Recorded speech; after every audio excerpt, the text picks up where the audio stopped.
Hi, I'm Warren Cotter, Director and Founder of Odyssey Alliance, licensed Shingo affiliate and facilitator. In today's video, we're going to take a deeper look into how principles inform ideal behaviours.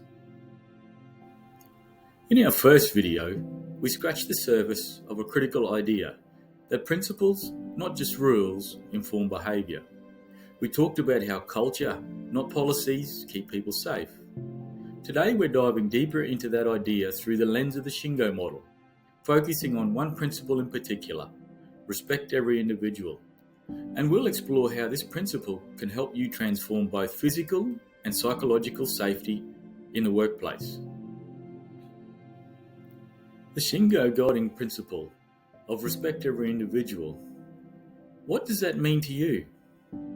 Take a moment to write it down and reflect on your answer. Now let's talk about what we mean by principles.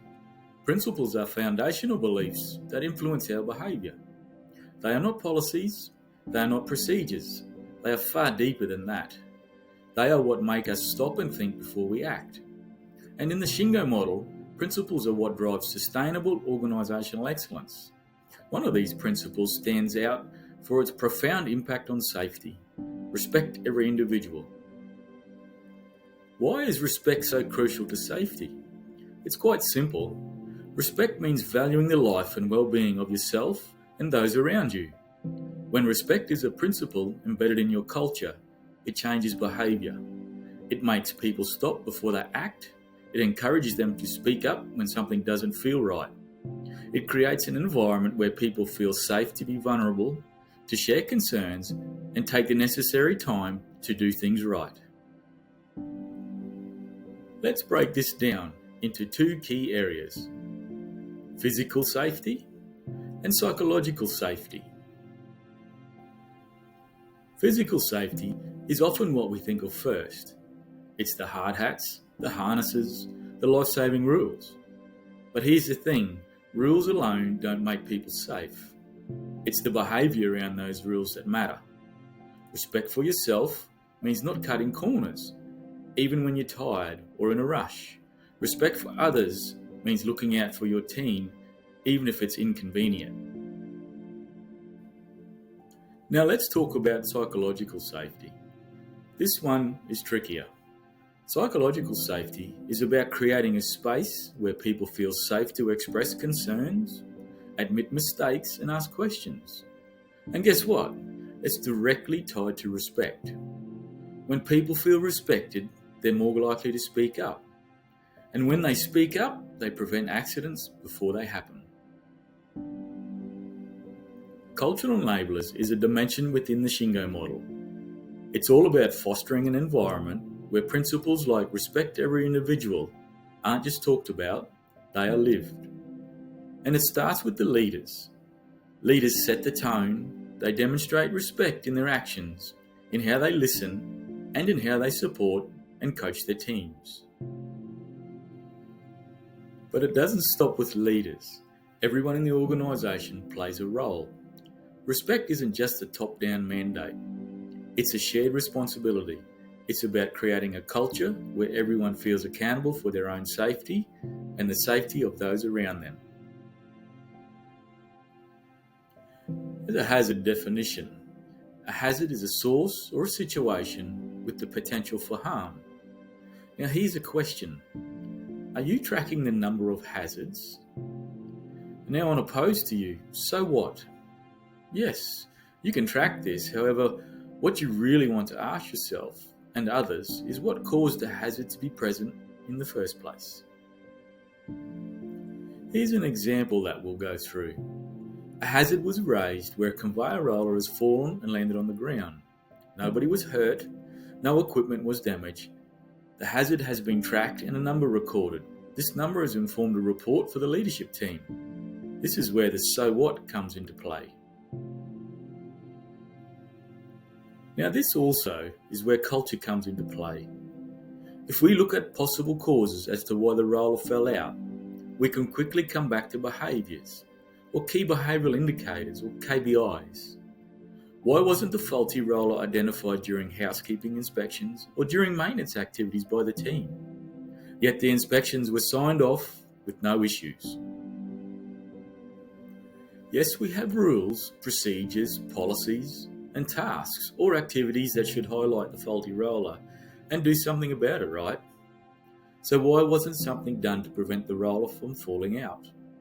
Culture? Not following the principle of respect every individual? Because if we followed that principle, we would act on what was present and visible at the time. This is principles informing behaviours in action. Let's talk about the ripple effect of respect. When you respect every individual, you create trust. And trust leads to open communication. Open communication leads to better decision making. And better decision making leads to safer outcomes.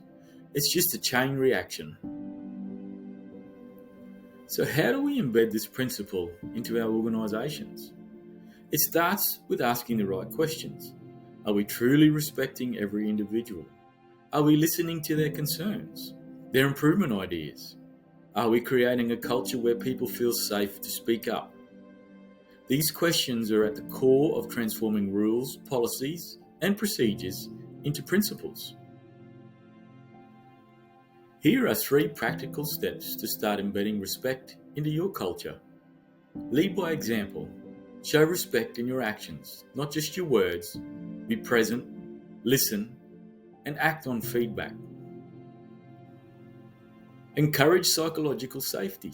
Create spaces where people feel safe to express concerns or raise ideas without fear of judgment. And lastly, celebrate positive behaviour. Recognise and reward actions that demonstrate respect and contribute to safety. These steps might sound simple, but their impact is profound. When principles inform behaviour, safety becomes more than a rule. It becomes a way of life. It becomes the culture, and that's how we create workplaces where everyone goes home safely every single day. Now let's connect this to the broader framework of organisational excellence.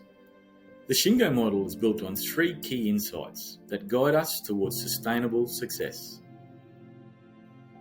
Here's insight number 1. Ideal results require ideal behaviours. Organisations often focus heavily on results, profit margins, production targets, safety statistics. But here's the truth, you can't achieve ideal results without ideal behaviours.